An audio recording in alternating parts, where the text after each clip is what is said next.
ప్రార్థనలో కన్నీళ్లు కరిగిపోవట అసాధ్యము. ప్రార్థనలో మూలుగునది మరుగైపోవట అసాధ్యము.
చెప్తారా? ప్రేమించేదా యేసు రాజా, నిన్నే ప్రేమించేదన్ చెప్తారా? ప్రేమించేదా యేసు రాజా, నిన్నే ప్రేమించేదన్, ప్రేమించేదన్, ప్రేమించేదన్, ప్రేమించేదన్, ప్రేమించేదన్, నీ మహిమలో చేరే వరకు, నీ మహిమలో చేరే వరకు, ఇంతవరకు, నీ మహిమలో చేరే వరకు. చప్పట్లు కొడతాం.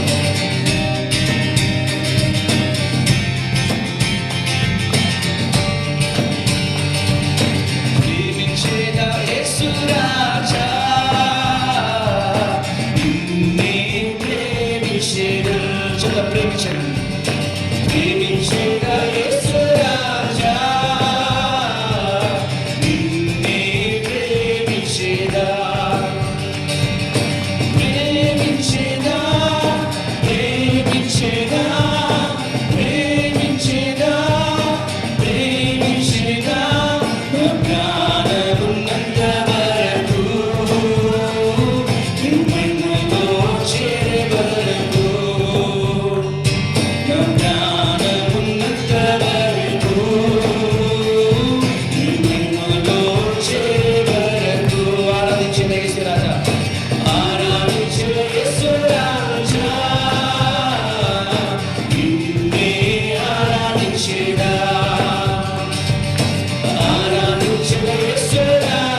సేవించేదా యేసు రాజా నిన్నే సేవించేదా సేవించేదా సేవించేదా సేవించేదా సేవించేదా నా ప్రాణమున్నంత వరకు మహిమలో చేరే వరకు యేసయ్యా నా ప్రాణమున్నంత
ఎవరికి ఎవరు ఈ లోకములో చివరికి యేసే పరలోకములో చెప్తా ఎవరికి ఎవరు ఈ లోకములో చివరికి యేసే పరలోకం చెప్తామంటారు ఎవరికి ఎవరు ఈ లోకములో చివరికి యేసే పరలోకములో చివరికి యేసే పరలోకములో చివరికి యేసే పరలోకములో అందరం కళ్ళు మూసుకొని దేవుని వైపు చూద్దామా?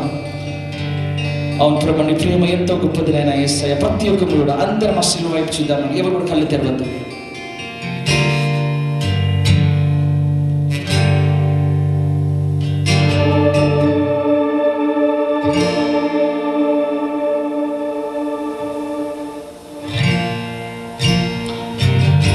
అవును ప్రభువా, నీ ప్రేమ ఎంతో గొప్పది నాయన యేసయ్య. నీ జాలి ఎంతో ఉన్నతం నాయన యేసయ్య. సముద్రపు లోతు కంటే లోతైనది నీ ప్రేమ యేసయ్య. ఒక్కసారి అందరం కళ్ళు మూసుకొని ఆ సిలువ వైపు మనం చూద్దామా? ఆయన త్యాగాన్ని మనం జ్ఞాపకం చేసుకుందాం. ప్రతి ఒక్కరు కూడా ఇదిగో నీ కొరకు నా కొరకు మనందరి కొరకు గొర్రె పిల్లల బలి అయ్యాడు.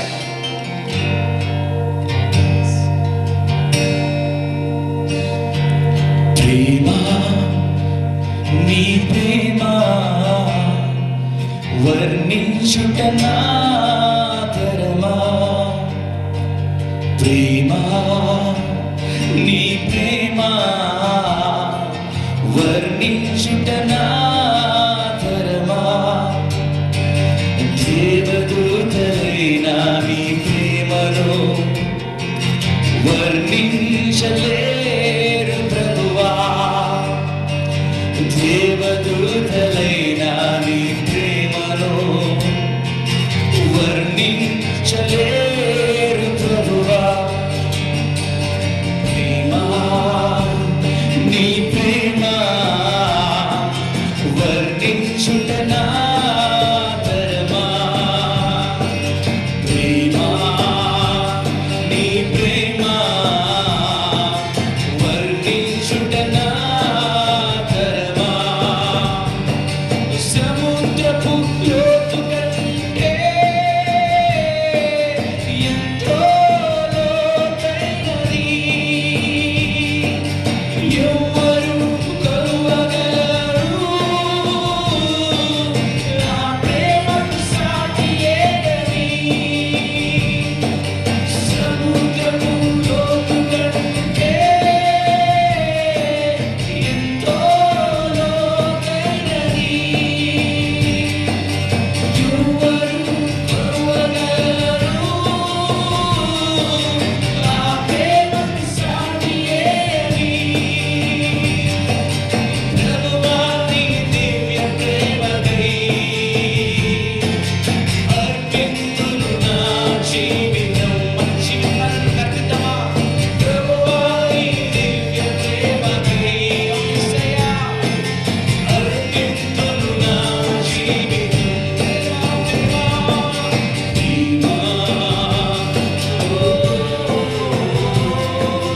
వర్ణించుట నా తరమా.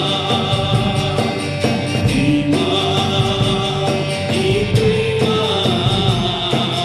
వర్ణించుట నా తరమా. సముద్రపు లోతు కంటే ఎంతో లోతైనది. ఎవ్వరు కొలువగలరు ఆ ప్రేమకు సాటి ఏదని. సముద్రపు లోతు కంటే ఎంతో లోతైనది యేసయ్యా. ఎవ్వరు కొలువగలరు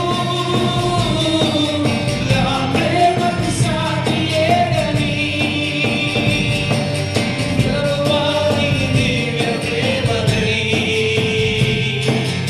అర్పింతును నా జీవితం. యేసయ్యా ప్రభువా నీ దివ్య ప్రేమకై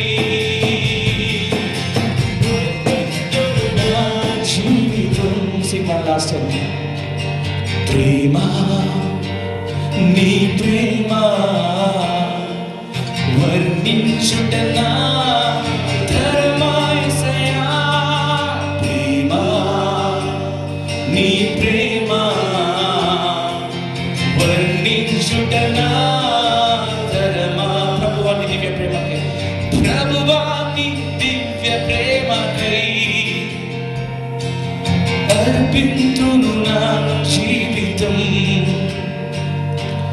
ప్రభువా నీ దివ్య ప్రేమకై యేసయ్యా అర్పింతును నా జీవితం. ప్రభువా నీ దివ్య ప్రేమకై, ప్రభువా నీ దివ్య ప్రేమకై అర్పింతును నా జీవితం. ప్రేమ ప్రేమ నీ ప్రేమ వర్ణించుటనా తరమా యేసయ్యా. ప్రేమ నీ ప్రేమ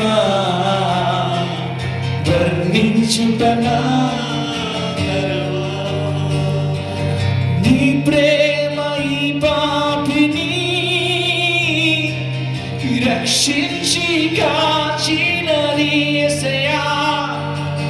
నీ ప్రేమ ఈ పాపిని రక్షించి కాచినది. ప్రభువా నీ దివ్య ప్రేమకై అర్పింతును నా జీవితం యేసయ్యా.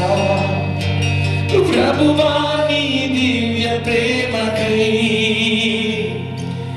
అర్పింతును నా జీవితం. అందరం కలిసి చెప్తామా? ప్రభువా నీ దివ్య ప్రేమకై అర్పింతును నా జీవితం. ప్రభువా నీ దివ్య ప్రేమకై, ప్రభువా నీ దివ్య ప్రేమ. Come on, lift up your voices.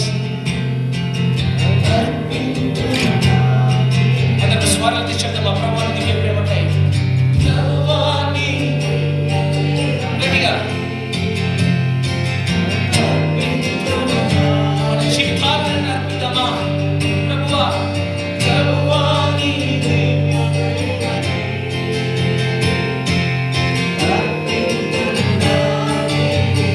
చివరిసారిగా ప్రేమ నీ ప్రేమ వర్ణించుటనా తరమా. ప్రేమ ప్రేమ నీ ప్రేమ వర్ణించుటనా తరమా. ప్రభువా నీ దివ్య ప్రేమకై అర్పింతును నా జీవితం. చెప్తామా ప్రతి ఒక్కరు? ప్రభువా నీ దివ్య ప్రేమకై అర్పింతును నా జీవితం. Hallelujah. Okay, yeah, please be seated.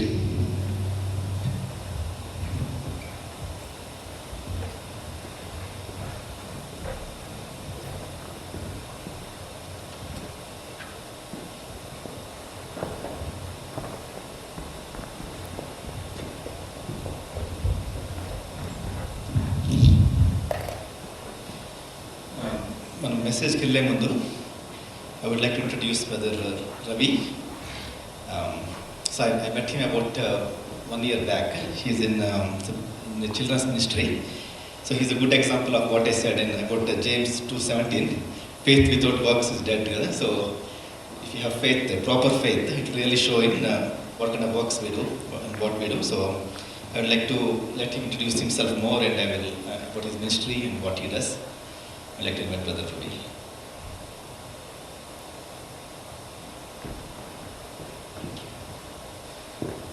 Good evening. Praise the Lord. మరొకసారి మీ మధ్యలో ఉండడానికి దేవుడు నాకు ఇచ్చిన గొప్ప భాగ్యాన్ని బట్టి దేవుని మహిమపరుస్తూ ఉన్నాను. గత సంవత్సరం మీ మధ్యలో కలుసుకున్నాను. మళ్ళీ ఇప్పుడు అంటే నేను ఒక కాన్ఫరెన్స్కి వచ్చాను ఫ్లోరిడాలో. సో తర్వాత మనం అందరం కలుసుకోవచ్చని ఇక్కడ దాకా వచ్చాను. రైట్. కొన్ని మేము చేసేటటువంటి మినిస్ట్రీ గురించి నేను ఆల్రెడీ లాస్ట్ టైం చెప్పాను, బట్ కొంచెం మీకు కొంచెం అప్డేట్ ఇవ్వచ్చు అన్న ఆశతో ఇవ్వచ్చాను. మేము చేసేటటువంటి ministry children ministry.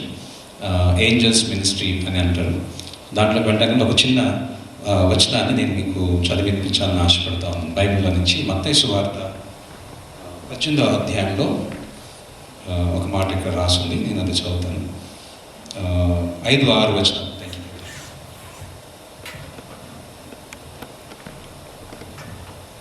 So Matthew chapter 18 verse 5 and 6. మరియు ఇలాంటి ఒక బిడ్డను నా పేరుతో చేర్చుకున్నవాడు నన్ను చేర్చుకొను, నా యందు విశ్వాసముంచు ఈ చిన్నవారిలో ఒకరిని అభ్యంతరపరచువాడెవడో వాడు మెడకు పెద్ద తిరుగట్రాయి కట్టబడిన వాడై మిక్కిలి లోతైన సముద్రంలో ముంచివేయబడ్డ వానికి మీరు. ఇక్కడ 3 ప్రాముఖ్యమైన సంగతులు ఉన్నాయి. నేను ప్రసంగం చేయట్లేదు కానీ జస్ట్ విషయాన్ని మాత్రం మీకు చెప్తాను. అంటే యేసు ప్రభు పిల్లలకి ఎంత ప్రాముఖ్యత ఇచ్చాడు అనేది ఆయన మాటల్లో మనం ఇక్కడ చూస్తాం. 6వ వచనంలో అయితే ఈ చిన్నవారిలో ఒకరిని అభ్యంతరపరిచేవాడు అనే మాట అంటానే ముందు ఆయన మాట వాడాడు, నా యందు విశ్వాసముంచు ఈ చిన్నవారు. చిన్నపిల్లలు చాలా త్వరగా యేసయ్యను నమ్ముతారు. వారికి యేసయ్య గురించి తెలిస్తే చాలా తొందరగా యేసయ్యను అంగీకరిస్తారు. ఇది జగమెరిగినటువంటి సత్యం. ఎందుకనంటే మేము చాలా రీసెర్చ్ చేసిన తరువాత పిల్లల మీద 100 యవనస్తులకి సువార్త అందిస్తే కనీసం ఒక 15-20 మెంబర్స్ యాక్సెప్ట్ చేసేవాడు. 100 చిల్డ్రన్కి సువార్త అందిస్తే 85 చిల్డ్రన్ దేవుణ్ణి యాక్సెప్ట్ చేసినటువంటి స్కేల్ మేము చూసాం. సో అంటే మేము దాన్ని చూసిన తర్వాత ఆ రేషియో చూసిన తర్వాత ఏమర్థమైందంటే చిన్నపిల్లలు త్వరగా దేవుణ్ణి ఎందు విశ్వాసం ఉంచుతారు, దేవుణ్ణి ఎక్కువ నమ్ముతారు, త్వరగా నమ్ముతారు అనేది మేము చూడగలిగాం. సో దాంట్లో భాగంగా దేవుడిచ్చిన మాకు ఇచ్చిన భారాన్ని బట్టి మేము పిల్లల మధ్య పరిచయం చేస్తూ ఉన్నాం. దానిలో కొన్ని విషయాలు నేను మీతో పంచుకుంటాను. మా మినిస్ట్రీ మేము ముఖ్యంగా క్రిస్టియన్ ఎడ్యుకేషన్ ప్రోగ్రామ్ చేస్తాం. అంటే పిల్లల్ని ఎడ్యుకేట్ చేయడం, వాక్యం ద్వారా వాళ్ళని ఎక్విప్ చేయడానికి ఆశపడతాం. దాంట్లో మా ప్రోగ్రామ్స్ బైబిల్ స్టడీస్ ఉన్నాయి. సో ఆర్ఫన్ హోమ్స్లో మేము బైబిల్ స్టడీస్ చూస్తాము. సో ఇది ఫస్ట్ పిక్చర్ మనం చూస్తే ఆర్ఫన్ హోమ్ ఇది గర్ల్స్ హోమ్, తర్వాత బాయ్స్ హోమ్, డిఫరెంట్ ప్లేసెస్లో ఇన్ హైదరాబాద్ డిఫరెంట్ ఏరియాస్లో. సో వారికి వీక్లీ వన్స్ బైబిల్ స్టడీ ఉంటుంది. ఎవ్రీ వీక్ మేము వారికి బైబిల్ స్టడీ కండక్ట్ చేస్తాం. సో బైబిల్ స్టడీలో వాళ్ళని డిసైపుల్స్గా తయారు చేయాలి అన్నది మా యొక్క ఉద్దేశం. అంటే హోమ్ నుంచి వాళ్ళు బయటకు వెళ్ళిపోయేలోపు దేవుని కోసం వారి సంఘాల్లో వారు ఏ ప్రాంతంలో అయితే ఆ ప్రాంతంలో ఉన్నారో అక్కడ నిలబడాలి అన్నది మా ఆశ. కొంతమంది పిల్లలు ఫుల్ ఆర్ఫన్స్ ఉన్నారు, కొంతమంది సెమీ ఆర్ఫన్స్ ఉన్నారు. కొంతమందికి మేము సాధ్యమైనంత వరకు బట్టలు కలెక్ట్ చేసి ఇవ్వటం కానీ లేకపోతే సహాయం చేస్తూ ఉంటాం. బట్ వాక్యం మాత్రం రెగ్యులర్గా వాళ్ళని వాక్యంలో పెంచడానికి మేము ప్రయత్నం చేస్తాం. ఇది మా బైబిల్ స్టడీస్. ఇట్లాంటివి ఒక 5 హోమ్స్లో మేము రెగ్యులర్గా మేము బ్యాక్ తెస్తున్నామని. But end of the day వాడు ఏదైతే దీనికోసం అయితే ఆశతో ఎదురు చూసి ప్రార్థన చేశాడు విశ్వాసంతో, సో వాడికి అది పొందుకున్నాడు. నేనేమంటానంటే మేము ఈ పిల్లలకి చెప్తున్నప్పుడు వారు త్వరగా దేవుణ్ణి నమ్మటానికి, దేవుని విశ్వాసం ఉంచడానికి ఇది చాలా ఉపయోగపడుతుంది. నెక్స్ట్ దాంట్లో మనం చూస్తే ఇది ఇక్కడున్న పిల్లలందరూ వాళ్ళు అబౌవ్ 14 years వాళ్ళంతా. ఇది జూవెనైల్ హోమ్. దీంట్లో 2nd grade వీళ్ళంతా క్రిమినల్స్. మనకు అట్లా కనిపించరు. వాళ్ళంతా ఇంటర్మీడియట్, డిగ్రీ చదువుతున్నటువంటి పిల్లలు. చదువుతూ అంటే బ్రోకెన్ ఫ్యామిలీస్ నుంచి వచ్చిన వాళ్ళు మ్యాక్సిమం వాళ్ళంతా రేప్ కేసెస్లో, మర్డర్ కేసెస్లో ఇన్వాల్వ్ అయిన పిల్లలు. సో వాళ్ళకి మంత్లీ 2 times మేము బైబిల్ క్లాస్ తీసుకుంటున్నాం, కౌన్సిలింగ్ సెషన్స్ తీసుకుంటూ ఉన్నాం. అట్లా దేవుడు జువెనైల్ హోమ్లో మాకు ఒక మంచి అవకాశాన్ని ఇచ్చాడు పప్పెట్ షో చేయడానికి. వాస్తవానికి నాకు లైసెన్స్ ఎలా ఇచ్చారంటే పప్పెట్ షో ద్వారా వాళ్ళకి శుభవార్త అందించడానికి. అంటే పప్పెట్ షో ద్వారా మేము మోరల్ వాల్యూస్ గురించి మాట్లాడతామని అవకాశం గురించి అడిగాం. అట్లనే మాకు జైలర్ లైసెన్స్ ఇచ్చాడు. దాని తర్వాత నెమ్మదిగా పప్పెట్స్ ద్వారా మేము మోరల్ వాల్యూస్ చెప్తున్నప్పుడు వాళ్ళు గమనించి వాళ్ళు ఏమన్నారంటే మీరు ఏమైనా చేసుకోండి కానీ మాకు చేంజెస్ కావాలి పిల్లల లైఫ్లో అన్నారు. సో అప్పుడు మేము నెమ్మదిగా గాస్పుల్ చెప్పడం మొదలుపెట్టాం. అవకాశం దొరికినప్పుడు వాళ్ళతో ప్రార్థన చేయించడం మొదలుపెట్టాం. చాలామంది దాంట్లో మారారు. లాస్ట్ టైం నేను మీకు ఒక పిక్చర్ కూడా చూపించాను. ఒక అబ్బాయి మార్మల్స్ పొంది బయటకు వచ్చి సేవకుడిగా డెడికేట్ చేసుకున్నారు, పాస్టర్గా ట్రైనింగ్ తీసుకుంటూ ఉన్నాడు. కొంతమంది బయటకు వచ్చి బాప్టిజం తీసుకుని చర్చెస్లో ఇన్వాల్వ్ అవుతూ ఉన్నారు. సో దీంట్లో నుంచి ఒక చిన్న విషయాన్ని నేను తెలియజేస్తాను. ఇక్కడ మేము చేసినటువంటి ఈ గ్రూప్ అంతటిలో కొంతమంది పిల్లలు అక్కడికక్కడే క్యాంపస్లోనే నిలబడి వాళ్ళు యేసయ్యను నమ్ముకుంటాము, మా జీవితాన్ని మార్చుకుంటాము, డెడికేట్ చేసుకున్నారు. సో అది జైలర్ చూశాడు. చూసిన తర్వాత వాళ్ళు నాతో అన్నారు ఒకటే మాట, ఇక్కడ నువ్వు కన్వర్షన్ చేయడానికి వచ్చినావా? నేను అన్నాను ఒకటే మాట, మేము కన్వర్ట్ చేయడానికి రాలేదు సార్, మేము వాళ్ళకి గాస్పెల్ అంటే దేవుని గురించి, భయం గురించి, భక్తి గురించి చెప్పడానికి మాత్రం వచ్చాం. కానీ వాళ్ళలో చూసినటువంటి చేంజ్ని బట్టి సో వాళ్ళు నన్నేమి అంటే ఏమీ ఆపలేదు. దేవుని యొక్క మహాకృప అది. మేము ఇంకా వాళ్ళకి రెగ్యులర్గా ప్రోగ్రామ్స్ చేస్తూ ఉన్నాం. సో నెక్స్ట్ పిక్చర్లోకి వెళ్తే మనం ఇక్కడ చూద్దాం. మేము ఇక్కడ ట్రైబల్ ఏరియాస్లో సండే స్కూల్ టీచర్స్కి ట్రైనింగ్ ఇవ్వడానికి వెళ్ళాం. ట్రైనింగ్కి సర్పంచ్ ఒక ఆమె వచ్చింది. చివరిలో స్టార్టింగ్ పాయింట్లో పింక్ డ్రెస్ వేసుకున్న ఆమె సర్పంచ్, మాకు కూడా తెలియదు, విలేజ్ సర్పంచ్ ఆమె ఎందుకు వచ్చిందంటే ఏం జరుగుతుందో చూద్దాం అని వచ్చింది. సండే స్కూల్ టీచర్స్ ట్రైనింగ్ మేము ట్రైబల్ ఏరియాస్లో పెట్టాము. అరకులో లోపల ఇంటీరియర్ లోపల డుమ్రిగూడ అనే విలేజ్ దగ్గర మేము ఒక ట్రైబల్ పీపుల్ అందరినీ గ్యాదర్ చేసి వాళ్ళకి సండే స్కూల్ టీచర్స్కి ట్రైనింగ్ ఇచ్చాం. ఆమె చూడటానికి వచ్చింది, ఏం జరుగుతుందో చూద్దాం. సో ఆ మీటింగ్ వచ్చిన ఆమె వెనకాల కూర్చుంది. But Sunday school teachers training సబ్జెక్ట్స్లో ఒక సబ్జెక్ట్ ఉంది, gospel, how to present gospel to the children అనేది. దాంట్లో మేము గాస్పల్ గురించి మాట్లాడిన తర్వాత ఆమె అక్కడ యేసుప్రభుని నమ్ముకుంది. ఆ ట్రైనింగ్లో యేసుప్రభుని అంగీకరించింది సొంత రక్షణగా. ఆమె ఒక డెసిషన్ తీసుకుంది. ఏమన్నంటే నేను నా విలేజ్కి వెళ్ళి మాకున్నటువంటి విలేజ్ అన్నింటిలో నేను దేవుని గురించినటువంటి విషయాన్ని తెలియజేస్తాను అని ఆమె అక్కడి నుంచి వెళ్ళి వాళ్ళ విలేజెస్లో చిల్డ్రన్ ప్రోగ్రామ్స్ అన్ని కండక్ట్ చేయడానికి ఆమె డెడికేట్ చేసుకుంది. సర్పంచ్. సో సర్పంచ్ సహజంగా అట్లా చేయకూడదు, బట్ ఆమెకున్నటువంటి ఆధారాన్ని బట్టి ఆమె చేయడానికి ముందుకు వచ్చింది. దేవుడు అట్లాగా పరిచర్యని విస్తరింప చేస్తూ ఉన్నాడు. సో నెక్స్ట్ పిక్చర్లో మనం చూస్తే ఇది అరకు ఏరియా, సుంకరమెట్ట అని అంటారు. దట్స్ అ స్టార్టింగ్ పాయింట్ అక్కడ అరకు వెళ్ళడానికి. సో అక్కడ ఒకప్పుడు 1939లో బ్రిటిష్ మిషనరీస్ మనకి వచ్చి అక్కడ పరిచర్య స్టార్ట్ చేశారు. ఆ కాలంలో ఉన్నటువంటి ప్లేసెస్కి మేము వెళ్ళాం. ఇప్పుడు అక్కడ పరిచర్య లేదు. అయితే కొన్ని ఒక సంఘం మాత్రం అంటే వాళ్ళ హెల్ప్ తీసుకుని ఆ టీచర్స్కి చుట్టుపక్కల ఎవరిని గ్యాదర్ చేసి ట్రైనింగ్ ఏర్పాటు చేశాం. ఆ తర్వాత ఫస్ట్ టైం అక్కడ ఉన్నటువంటి పిల్లలు, కింద ఉన్నటువంటి పిల్లలు ఫస్ట్ టైం యేసు ప్రభు గురించి విన్నారు. ఆ గ్రామంలో పిల్లలు వాళ్ళందరినీ తీసుకొచ్చి వాళ్ళకి ఈవినింగ్ మేము అక్కడ సువార్త చెప్పడానికి దేవుడు ద్వారా తెరిచాడు. నెక్స్ట్ పిక్చర్లో మనం చూస్తే సో ఇది సిటీలో మేము ఒక సండే స్కూల్ టీచర్స్ కండక్ట్ చేస్తూ ఉంటాం. అంటే అటు ట్రైబల్ ఏరియాస్లో, తర్వాత సిటీలో ఎక్కడైతే రీచ్ కాని ఏరియాస్ ఉన్నాయో అక్కడ సండే స్కూల్ టీచర్స్ని గ్యాదర్ చేసి వారికి ట్రైనింగ్ ఇస్తాం.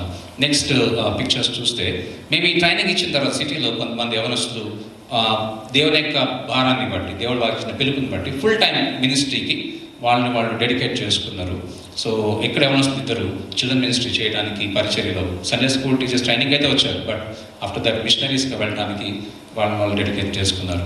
అది దేవుడు వారికి ఇచ్చినటువంటి ఆ భారం, ఆ పరిచర్య ద్వారా అని మేము సంతోషపడ్డాం. సో నెక్స్ట్ పిక్చర్ మనం చూస్తే ఇది రెడ్ లైట్ ఏరియా. మేము వర్క్ చేసినటువంటి red light area Yadagiri Gutta దగ్గర ఉంది. టెంపుల్ పైన ఉంటుంది, కింద దాదాపు ఒక టెంపుల్ చుట్టూ ఒక 8 స్ట్రీట్స్ ఉన్నాయి. 8 స్ట్రీట్స్లో ఇది ఒక స్ట్రీట్. అక్కడ మనం చూసినటువంటి ఏరియా ఇది ఒక ఇల్లు. లోపలికి వెళ్తే ప్రాస్టిట్యూట్స్ హౌస్, లోపలే ఉంటారు వాళ్ళంతా. అటు పక్కన వెళ్తే ఆ గుమ్మాలు ఉన్నాయి కదా, ఆ గుమ్మాలు కూడా వాళ్ళే ఉంటారు. వాళ్ళ ఇంటి ముందే మేము వాళ్ళకి ఫ్రీగా పిల్లలకి ట్యూషన్ రన్ చేస్తాం ఎవ్రీ డే ఈవినింగ్. సో అక్కడ కొంతమంది టీచర్స్ని మేము అపాయింట్ చేసాం. వీక్లీ వన్స్ మేము అక్కడికి పోయి బైబిల్ క్లాస్ తీసుకుంటాం. మేము అక్కడ 5 సెంటర్స్ స్టార్ట్ చేసాం దేవుని మహాకృపను బట్టి. బట్ ఇప్పుడైతే 3 నడుస్తున్నాయి. ఎందుకనంటే కొంతమంది లోకల్ లీడర్స్ మమ్మల్ని అంటే ఆపేశారు, బెదిరించి కొట్టడానికి వచ్చి వాళ్ళ పిల్లలకి చెప్పొద్దు అని. ఎందుకనంటే 2 కారణాలు. ఒకటి 12-13 సంవత్సరాలకు వచ్చిన తర్వాత గర్ల్స్ని వాళ్ళు ఏం చేస్తారంటే ప్రాస్టిట్యూషన్లోకి లాక్కెళ్ళిపోతారు, వాళ్ళ మదర్స్ లాక్కెళ్ళిపోతారు. సో కాబట్టి అట్లాంటి పిల్లలు ఆ ప్రాస్టిట్యూషన్లోకి పోకూడదని మేము వీళ్ళకి నేర్పిస్తూ ఉంటాం, చదువు చెప్తూ ఉంటాం. ఆ చదువు చెప్పుకోవడం వల్ల ఏమవుతుందంటే వాళ్ళు ప్రాస్టిట్యూషన్ వెళ్లకుండా ఎదురు తిరుగుతూ ఉన్నారు ఇంట్లో వాళ్ళ మదర్కి. నేను పోను, నేను ఈ పని చేయను అని చెప్పి మేము చదువుకుంటాము. దానివల్ల వీళ్ళ యొక్క వర్క్ ఆగిపోతుంది, వాళ్ళ ఇన్కమ్ ఆగిపోతుంది. సో కమ్యూనిటీ వాళ్ళు మాకు ఎదురు తిరిగి మమ్మల్ని భయపెట్టి చంపేస్తామని బెదిరించి ఆపేయడానికి ప్రయత్నం చేస్తారు. సో దేవుని మహాకృపను కూడా 3 అయితే నడుస్తూ ఉన్నాయి. సో ఒక 2 మాత్రమే మేము ఆపేసాం. ఇక తప్పలేదు, మాకు వేరే మార్గం లేక ఆపేసి వచ్చింది. బట్ ప్రార్థన చేస్తున్నాం ఇంకా కొంచెం కొత్త ప్లేసెస్లోకి వెళ్ళడానికి. నెక్స్ట్ ఇంకొకటి చూద్దాం. ఇది ఇంకొక ఏరియా. ఇక్కడ వీళ్ళంతా కూడా పిల్లలు బెగ్గర్స్. వాళ్ళ పేరెంట్స్ టెంపుల్ దగ్గర ఆడుకుంటారు, వాళ్ళతో పాటు పిల్లలు కూడా ఆడుకుంటారు. ఇది బెగ్గర్స్ కాలనీ, అక్కడే ఉంటుంది. కాలనీ పేరే బెగ్గర్స్ కాలనీ. వీళ్ళంతా కూడా ఇక్కడ ఈ పిల్లలందరూ కూడా స్కూల్కి పోరేవారు. సో వాళ్ళకి కూడా దేవుని కృపను బట్టి అక్కడ ఒక ట్యూషన్ సెంటర్ మేము స్టార్ట్ చేయగలిగాం. వాళ్ళకి రీసెంట్గా క్రిస్మస్ స్పెషల్ ప్రోగ్రామ్ మేము చేయగలిగాం. నెక్స్ట్ పిక్చర్లోకి వెళ్తే ఇది ఒక వాస్తవానికి ఒక video. So yeah maybe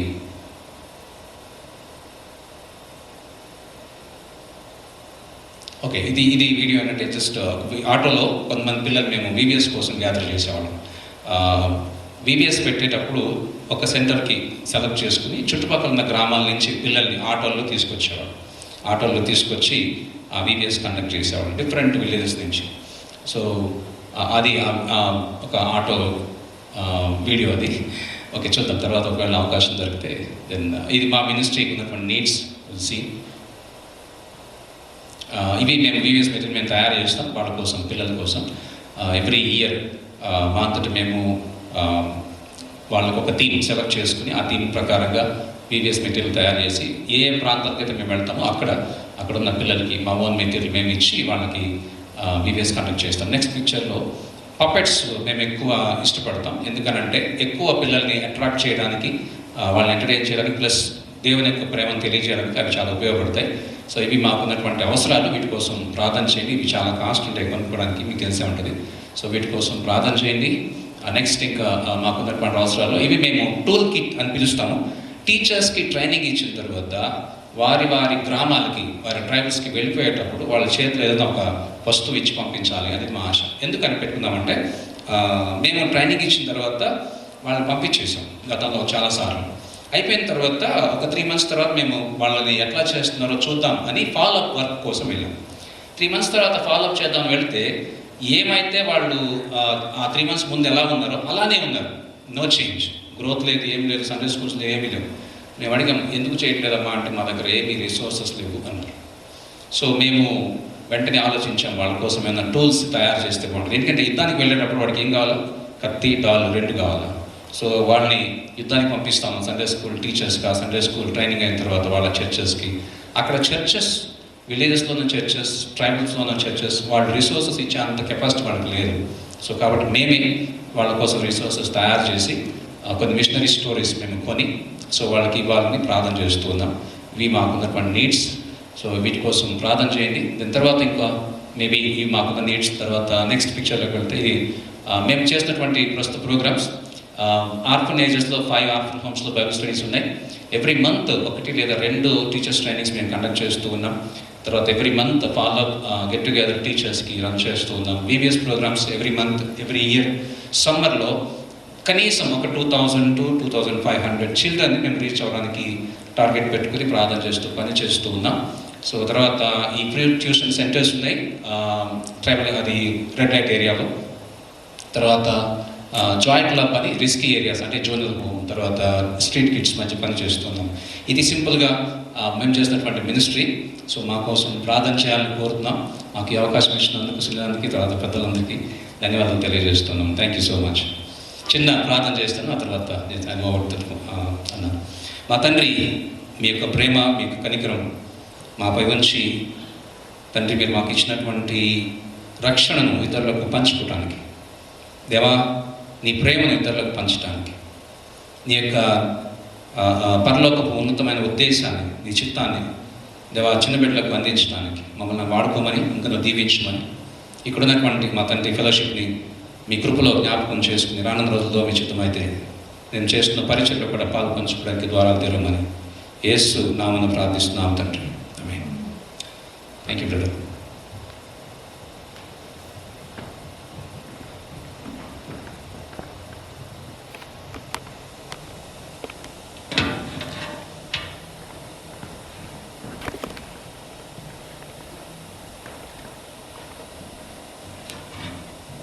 thank you brother for sharing about your ministry. So మనం ఈ లోకంలో ఉన్నామంటే should make some difference. Somebody so and so name live in this world అంటే by the time you leave this world you should really make some impact. ఇప్పుడు brother చేస్తున్నట్టుగా juvenile home అవ్వచ్చు, లేకపోతే red light డిస్ట్రిక్ట్లో పిల్లలకు అవ్వచ్చు, beggars దగ్గర అవ్వచ్చు, అవన్నీ కూడా they are very important, especially with children. ఇప్పుడు next generation will be totally different. Right? The next generation will see them as doctors and engineers and lawyers and so on. So that's the kind of impact we should make. Even the Great Commission would make disciples of nations. So actually to really disciple means to really educate. So that's the kind of difference we should make. So now we'll go to the message now. I would like to invite Sujata. Praise the Lord. అందరికీ ప్రభునామంలో వందనాలు. ఎక్కువ సమయం తీసుకోను, భయపడద్దండి. ఏదో book పెట్టుకున్నాడు ముందర ఇంకెంతసేపు చెప్తాడో అని ఏం భయపడద్దండి. I won't take much time. Ravi అన్న, thank you for sharing ministry. And Ravi అన్న ఒక మాట చెప్తా వచ్చినాడు, ప్రార్థన చేస్తున్నాం, మా కొరకు ప్రార్థన చేయండి. So prayer is very very important. ప్రార్థన చాలా ముఖ్యమైనది అండ్ పవర్ఫుల్, చాలా శక్తివంతమైనది. మొదట దేవునితో మనం మాట్లాడతాం, కనెక్ట్ చేయబడతాం. తర్వాత మనమేంటో తెలుసుకుంటాం. దేవుడు గొప్పతనాన్ని మనం కీర్తిస్తాం, ఘనపరుస్తాం. దేవుని దగ్గర మన విన్నపాలు మనం తీసుకొని వస్తాం, దేవుని చిత్తానికి అప్పగిస్తాం. ఇది ప్రార్థనలో ప్రక్రియ. దాని కొరకు ఈరోజు కొన్ని వచనాలు మాట్లాడుకోవడానికి దేవుడు మనకు సహాయపడుతున్నాడు.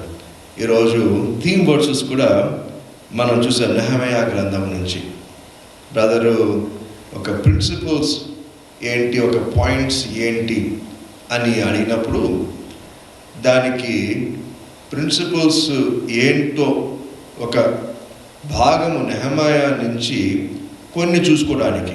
రకరకాల వ్యక్తులు రకరకాలుగా ప్రార్థన చేశారు.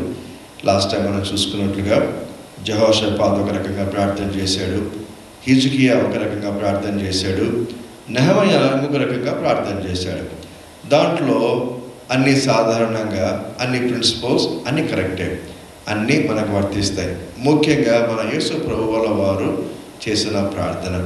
సో బేసికల్ fundamentally we need to connect with the lord. అది చాలా ప్రాముఖ్యమైంది. కాబట్టి ఆ భాగం నుంచి కొన్ని చూసుకుందాం. మనం మీకు అందరికీ తెలుసు ప్రార్థన అంటే ఏంటో తెలుసు, ప్రార్థన ఎట్లా చేయాలో తెలుసు, ఎంతసేపు చేయాలో తెలుసు, ఉపవాస ప్రార్థన అంటే తెలుసు.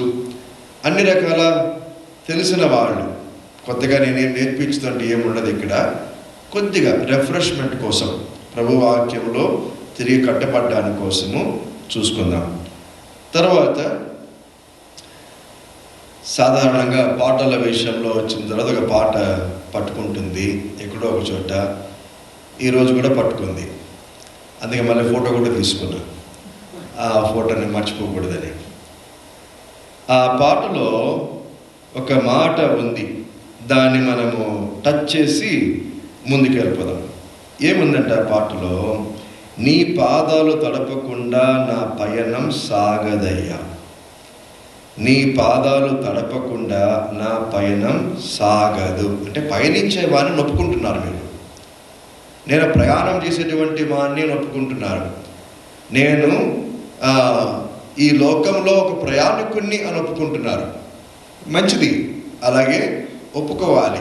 మనకి ఇక్కడ చిరస్థానం అంటూ ఏం లేదు. ఇక్కడ మనం ఓన్లీ ప్రయాణికులు మాత్రమే. ఇక్కడ మనం ఇక్కడ ఉంటాం, వెళ్ళిపోతాం. ఈ దేశంలో కూడా ఎంతకాలం ఉంటామో డెన్వర్లో మనకు తెలియదు, ఎంతకాలం డాలస్లో ఉంటామో నాకు తెలియదు. కోసం అయితే నేను డెన్వర్లో ఉన్నా డాలస్లో ఉన్నా అర్థం ఒకేసారి నాకు క్వశ్చన్ వస్తుంది అనమాట. ఎంతకాలం దేవుడు ఎక్కడ పెడితే అక్కడ ప్రయాణం సాగుతూనే ఉండాలి. కానీ ప్రయాణం సాగించడానికి ముందర నీ పాదాలు తడుపుతాను. ఒక చిన్న మాట చెప్పుకొని ముందుకు పోదాం. ఇప్పుడు మన యూదుల వంశంలో వాళ్ళకందరికీ రాళ్ళు ఇస్తారంట. ఒక సేవకుడు చెప్తుంటే విన్నాను.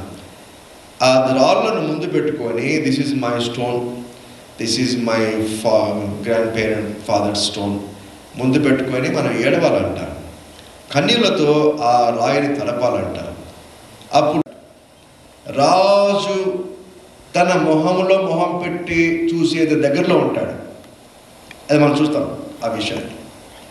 అటువంటి ఉద్దేశం, అటువంటి ఉద్యోగంలో ఉన్నటువంటి వ్యక్తి ఇక్కడ 2వ వచనంలో చూస్తే ఆయన చెప్తున్నాడు, నా సహోదరుల్లో హనానీయును ఒకడును యూదులలో కొందరును వచ్చిరి, చెరపెట్టబడిన శేషంలో తప్పించుకున్న యూదులను గూర్చియు యెరూషలేమును గూర్చియు నేను వారిని అడుగగా బహుశా ఈ నెహెమాయా ప్రదేశాన్ని చూసినట్టు లేదు.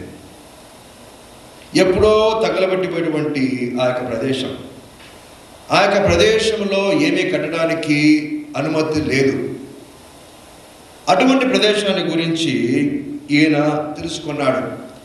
దేవుని పట్టణం గురించి తెలుసుకున్నాడు. దేవునికి మందిరము శిథిలమైపోయిందని తెలుసుకున్నాడు. ఆ యొక్క గోడలు శిథిలమైపోయిందని తెలుసుకున్నాడు. లాస్ట్ వీక్ మనం అంటూ వచ్చాం గ్రౌండ్ జీరో అని. ఒక బ్రదర్ అన్నాడు, we came to ground zero అని. నేను ఇది వరకు ఒక సాక్ష్యం పంచుకుంటూ, ఎంత కిందికి ఒదిగిపోతే దేవుడు అంత పైకి తీసుకొస్తాడు. అది నేను నా జీవితంలో ఇటీవలే అనుభవించాను. ఎంత కింది స్థాయికి దేవుడు తీసుకెళ్తాడో ఒప్పుకోవాలి. దేవా నువ్వు నా స్థాయికి తీసుకెళ్తున్నావా? ఒప్పుకుంటాను, తీసుకెళ్ళు. You are bringing me down, Lord. Allow me to accept that. Let me go down to that ground zero. Because I trust in you. You have a purpose and you have a plan. నువ్వు ఎందుకు తీసుకెళ్తున్నావో అది నీకు తెలుసు. నీకు తెలుసు కాబట్టి నేను నిన్ను సంపూర్ణంగా విశ్వసిస్తున్నా. తీసుకెళ్ళు. అక్కడ ఎంతకాలం పెడతావో పెట్టు, నీ ఇష్టం. తర్వాత దేవుడు ఊహించిన విధంగా తీసుకొస్తాడు బయటికి. ఇది నేను నవంబర్లో, అక్టోబర్లో నా జీవితంలో నేను చూసినటువంటి ఒక సన్నివేశం. సమయం వచ్చినప్పుడు వివరంగా చెప్తాను. ఓకే, ఇక్కడ ఆయన నెహెమాయా తెలుసుకున్నాడు. తెలుసుకొని 3వ వచనంలో వచ్చిన వాళ్ళు ఏం చెప్తున్నారంటే, వారు చెరపట్టబడిన వాళ్ళు శేషించిన వారు ఆ దేశంలో బహుగా శ్రమను నిందను పొందుచున్నారు. ఎంతమంది అంట? శేషించిన వారు, రెమినెంట్. ఇది శేషమే. This is remnant. శేషించిన వారు కొద్ది మంది. ఈ మాట లాస్ట్ 2 times కూడా చెప్పారు. కొద్ది మంది. ఆ కొద్ది మంది పట్టుకోవాలి, దేవుణ్ణి గట్టిగా పట్టుకోవాలి. శేషించిన వారు ఆ దేశంలో బహుగా శ్రమను నిందను పొందుతున్నారు. మరియు యెరూషలేము యొక్క ప్రాకారము పడద్రోయబడినది. పడద్రోయబడిన దాని గురించి ఈయన విలపిస్తున్నాడు నెహెమాయా. పడద్రోయిన దాన్ని బట్టి ప్రార్థిస్తున్నాడు. పడద్రోయబడింది ఏంటి? ఒక కుటుంబం పడిపోయి ఉండొచ్చు, ఒక జీవితం పడిపోయి ఉండొచ్చు, ఒక వివాహం పడిపోయి ఉండొచ్చు, ఒక ఫెలోషిప్ పడిపోయి ఉండొచ్చు, ఒక మందిరం పడిపోయి ఉండొచ్చు, ఒక ఉద్యోగం పడిపోయి ఉండొచ్చు, మీ ఆశలు పడిపోయి ఉండొచ్చు, మీ జీవితమే పడిపోయి ఉండొచ్చు, గల్లంత అయిపోయి ఉండొచ్చు, తలకిందులు అయిపోయి ఉండొచ్చు. ఇప్పుడు తలకిందులు అయిపోయిందని మళ్ళీ తలకిందులు చేస్తేనే అప్రైడ్ అవుతుంది. ఈ మాట కూడా మనం గమనించుకున్నాం లాస్ట్ టైం. తలకిందులైన దాన్ని మళ్ళీ తలకిందులే చేయాలి, అప్పుడు అది అప్రైడ్ అవుతుంది. ఇది శేషించిన వాళ్ళు, శేషము మిగిలిపోయినటువంటి వాళ్ళు, రెమినెంట్. వాళ్ళు పడద్రోయబడ్డారు. పడద్రోయబడిన ప్రదేశంలో, యెరూషలేము పడిపోయిన ప్రదేశంలో దాని గురించి చెప్తున్నప్పుడు ఈయన దుఃఖం వస్తుంది. ఏమైపోయిందంట, ఇంకా దాని గుమ్మములను అగ్ని చేత కాల్చబడినవని నాతో చెప్పిరి. ఈ మాట నెహెమాయాకు వినపడింది. యెరూషలేము ఇట్లా అయిపోయింది, తగలబడిపోయింది. ఈ విధంగా ప్రాకారములు పడద్రోయబడ్డాయి, శేషించినటువంటి వాళ్ళు బహుగా శ్రమను నిందను పొందుచున్నారు అని ఆ యొక్క సమాచారము నెహెమాయాకు అందింది. అప్పుడు ఈ మాట అంటున్నాడు. ఏ మాట? 4వ వచనంలో మన థీమ్ వర్స్, నెహెమాయా 1వ అధ్యాయం 4వ వచనం. ఏం చెప్తున్నాడంటే అక్కడ, ఈ మాట వినినప్పుడు నేను కూర్చుండి ఏడ్చి. ఒక హైయెస్ట్ పొజిషన్లో ఉన్న వ్యక్తి ఈ నెహెమాయ కూర్చున్నాడంట, ఏడ్చాడంట. ఈ కాలంలో కూర్చోడానికి సమయం లేదు నాకు. ఎంతసేపు ఉన్నా I'm very busy, I don't have time, I don't have even time to talk to you, I don't have time to return your call, I don't have time at all. ఇంకా కూర్చోడానికి సమయం ఎక్కడుంది? కానీ కూర్చోవాలా, దేవుని సన్నిధిలో సమయం తీసుకొని కూర్చోవాలా. If you don't have time, then make your time, take time, create time. సమయం తీసుకొని కూర్చోవడం నేర్చుకోవాలి. మొట్టమొదట ప్రార్థన అంటే కూర్చోవాలండి, కూర్చోవాలా, కూర్చొని ప్రార్థించాలి. ఎంతసేపు కూర్చోవాలా బ్రదర్ అంటే, ఎంతసేపు కూర్చోబడితే అంతసేపు కూర్చోవాలా దేవుని సన్నిధిలో. ఒక టైం అంటూ లేదు. దేవుని సన్నిధిలో కూర్చొని మనము నేర్చుకోవాలి. ఏం చేశాడంటే కూర్చొని ఏం చేశాడు? నేను కూర్చుండి ఏడ్చినాను. నెహెమాయ ఏడుస్తున్నాడు. రాసుకోండి, ఇవన్నీ ఫండమెంటల్స్ రాసుకోండి, ఎంతో రాసుకోండి. కూర్చోవాలి ఫస్ట్, తర్వాత ఏడ్చాలి. మీరు ఏడవకపోతే మీ రాళ్ళు ఏడుస్తాయి. Weeping stones will weep if you don't weep. తర్వాత ఏడుపు అయిపోయింది. తర్వాత ఏమంతా కొన్ని దినములు దుఃఖముతో, ఏడుపు కన్నా ఉన్నతమైంది, ఏడుపు కన్నా ఇంకా పెయిన్ఫుల్ అయింది, ఇంకా శ్రమకైనటువంటిది. దుఃఖముతో ఉన్నాడు. దేవుని యొక్క పట్టణాల గురించి, దేవుని యొక్క ఆ యొక్క కాలిపోయిన ఆ యొక్క గుమ్మముల గురించి ఏడుస్తున్నాడు దుఃఖముతో. తర్వాత ఉపవాసము చేస్తున్నాడు. ఉపవాసం ఉండి తర్వాత ఏం చేస్తున్నాడు? ఆకాశం దేవుని ఎదుట విజ్ఞాపన చేసి తిని. ఇవన్నీ చేస్తున్నాడు. ఎవరు? Nehemiah. These are all fundamentals. మీకు తెలియకపోతే తెలుసుకోండి, లేదా తెలిసింటే అలవర్చుకోండి. అలవర్చుకుంటే దాన్ని గట్టిగా ఫాలో కండి, గట్టిగా చేయండి. 4 చేస్తున్నాడు ఈ వచనంలో. మొదటిగా ఈయన కూర్చున్నాడు, తర్వాత ఉపవాసం ఉన్నాడు, తర్వాత ఏడ్చాడు, దుఃఖపడ్డాడు, తర్వాత దేవుని యొక్క సన్నిధి ఎదుట విజ్ఞాపన చేస్తాడు. 5 చేశాడు. ఇక్కడ 5 ఫండమెంటల్స్ వచ్చేసాయి నీకు ఇప్పుడు. ఈ విధంగా ప్రార్థన చేయడం మొదలుపెట్టాడు. ఏం చేశాడు? కూర్చున్నాడు, ఏడ్చాడు, దుఃఖపడ్డాడు, ఉపవాసం ఉన్నాడు, విజ్ఞాపన చేశాడు. 5 చేశాడు. తర్వాత ఏమైంది? ఎట్లనగా ఆకాశమందున దేవా యెహోవా భయంకరమైన గొప్ప దేవా అని దేవుని స్తుతిస్తున్నాడు, ఆరాధిస్తున్నాడు. దేవుని గొప్పతనాన్ని ఒప్పుకుంటున్నాడు, తను దక్కించుకుంటున్నాడు. దేవుని సన్నిధిలో కూర్చొని దేవుని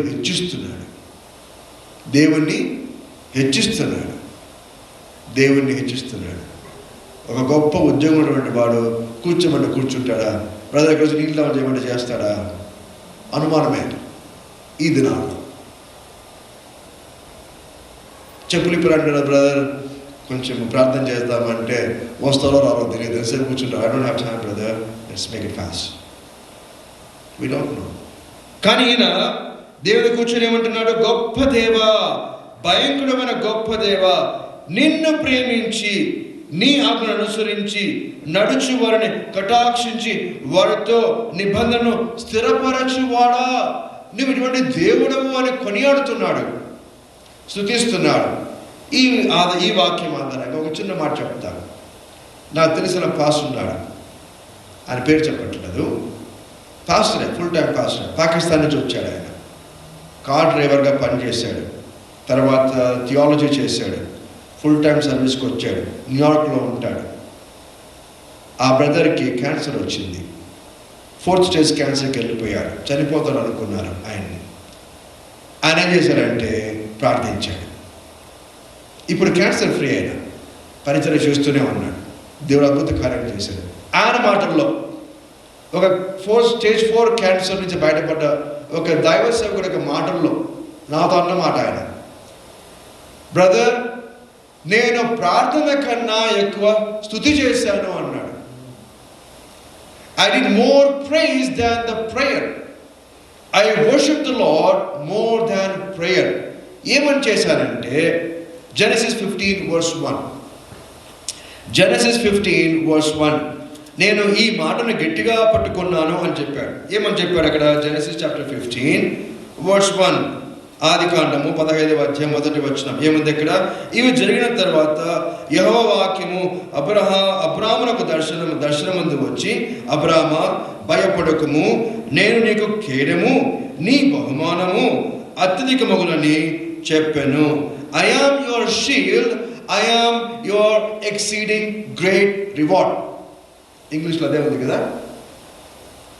I am your shield, I am your great exceeding reward.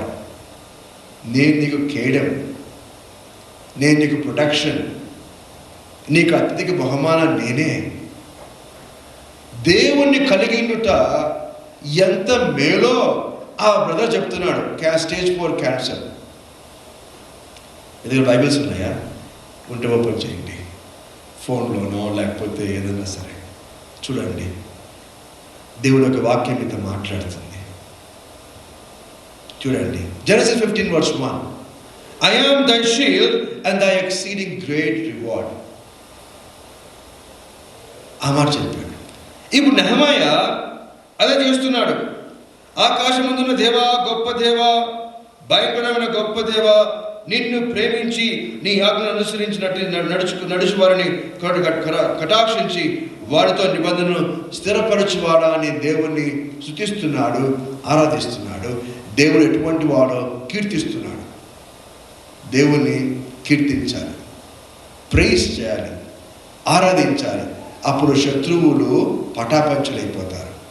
శత్రువు ఓడించబడతాడు, శత్రువు తరిమివేయబడతాడు, శత్రువు హతమార్చబడతాడు.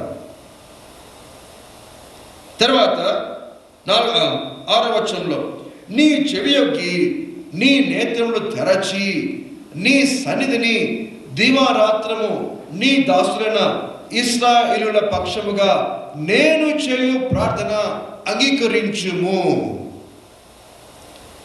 ఎంత భారముతో ప్రార్థన చేస్తున్నాడు. దేవుని అడుగుతున్నాడు. ఏమని అడుగుతున్నాడు? నీ చెవి యొగ్గుము ప్రభువా, నీ చెవి యొగ్గుము అంటున్నాడు. తర్వాత నీ నేత్రములు తెరుచు అంటున్నాడు. ఎందువల్ల అంటే నీ సన్నిధిని దీవారాత్రములు నీ దాసులైన ఇశ్రాయేలు పక్షముగా నేను ప్రార్థన చేస్తున్నాను. ఎప్పుడెప్పుడు ప్రార్థన చేస్తున్నానంట? దీవారాత్రములు.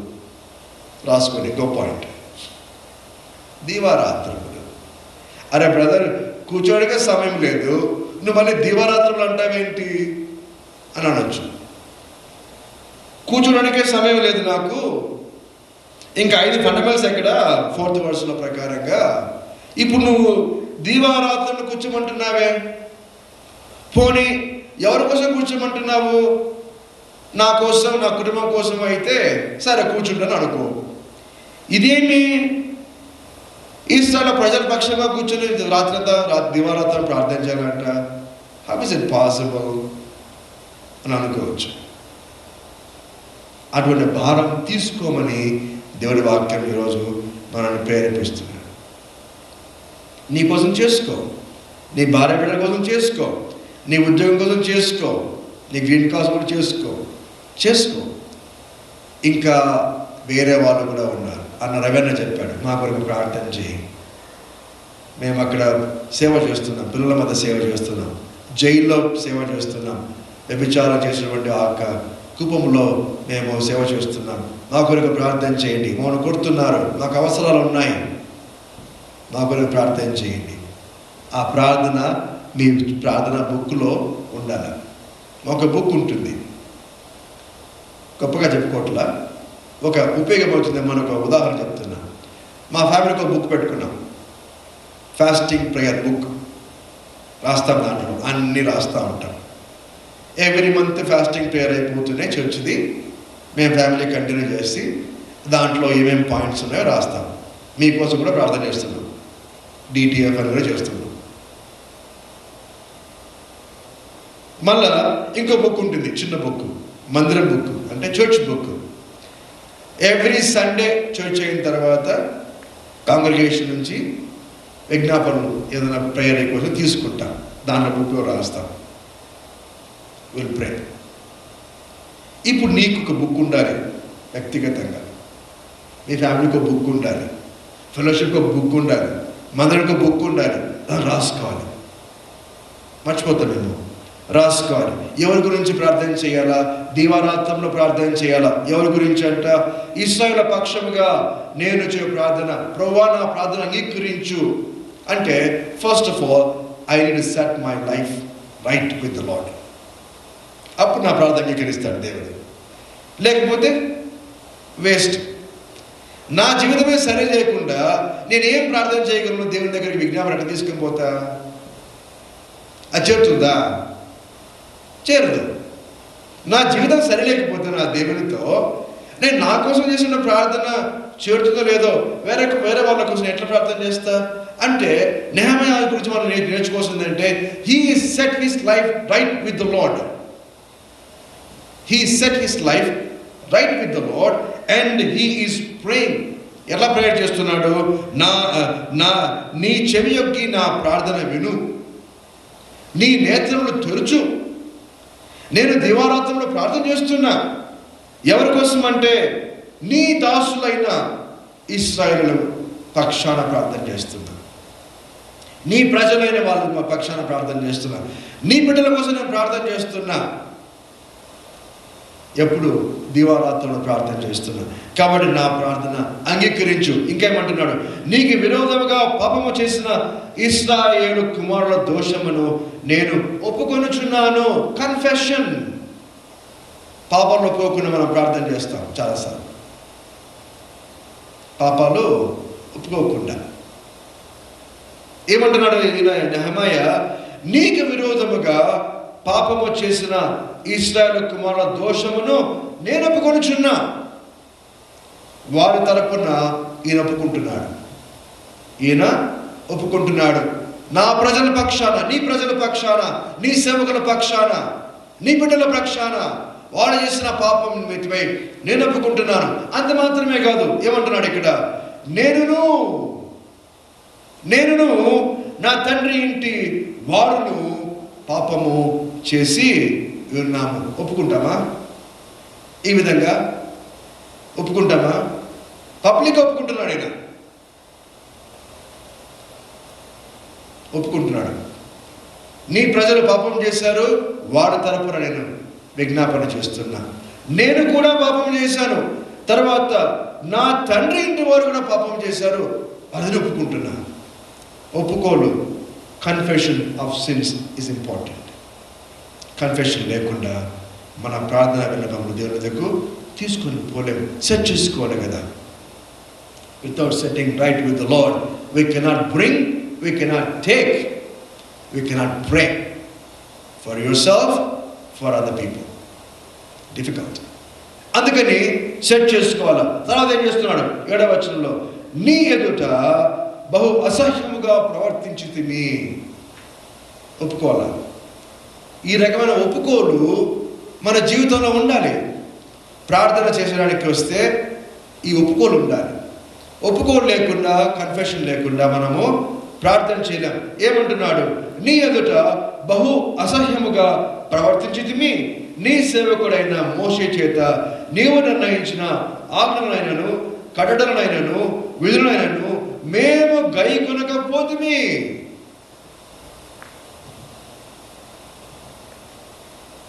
ఎంతగా తప్పిపోయినామో చూడు ప్రభువా, మా పరిస్థితి ఈ విధంగా ఉంది అని ఒప్పుకుంటున్నాడు. ఈ రకమైన ఒప్పుకోలు ప్రార్థన చేసేటప్పుడు అవసరం. ఒప్పుకోలు లేకపోతే మన ప్రార్థన చేరదు. ఈ ఒప్పుకోలు చేసేటప్పుడు you are bringing yourself closer to the Lord. And you are inviting Lord closer to your life. మనల్ని దగ్గరగా తీసుకొస్తున్నాము, దేవుడు మనకి దగ్గరగా అవుతున్నాడు. నీకును నాకును అడ్డుగోడమున పాపములు నా విజ్ఞాపన చేరలేకపోతా ఉంది. అందుకనే మనం ప్రార్థన చేస్తాం, please break the walls between you and me so that my prayer will reach at you. లేకపోతే నా పాపములు నీకును నాకును అడ్డుగోడగా ఉన్నాయి కాబట్టి నా ప్రార్థన విన్నపములు నీకు చేరడం లేదు, నా యొక్క వ్యక్తిగత ప్రార్థనలు చేరడం లేదు, నా కుటుంబ తరపున ప్రార్థనలు చేరడం లేదు, నా ఫెలోషిప్ తరపున ప్రార్థనలు చేరడం లేదు. అదే ఒప్పుకుంటే చేరిపోతుంది. ఒప్పుకుంటే చేరిపోతుంది.